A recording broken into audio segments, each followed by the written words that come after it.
ไข่ต้มอยู่หลังตู้เย็นอะไรเฮ้ยกินหลายๆนี่เด้อพอได้เฮ็ดเวียกบ้านดูแน่เอ้าแม่พ่อใหญ่แหละพ่อยังได้เฮ็ดเวียกบ้านอยู่บ่พ่อยังได้เฮียนอยู่บ่แม่ก็ได้เฮียนหั่นแหละลูกเอ้ย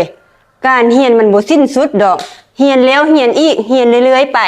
ซุมพ่อกับแม่ติวเวียกบ้านกันคู่คืนอ้าวลูกคือว่าซั่นเห็นว่าลูกนอนห้องอื่นนั่นคิดว่าลูกสิบ่ได้ยินบ่ได้ยินอีสังเดี๋ยวนี้ลูกก็ได้ยินพ่อกับแม่สอนเวียกบ้านแก้เวียกบ้านในกันหั่นแหละลูกได้ยินซะบ่ก็ได้ยินหั่นแหละบางมื้อกับภาษาอังกฤษโอยัดบางมื้อกับภาษาลาวอาบ่ต้องมาฮึบางมื้อลาก็ตำสมไปกินในห้องนอนแม่นบ่บ่นะ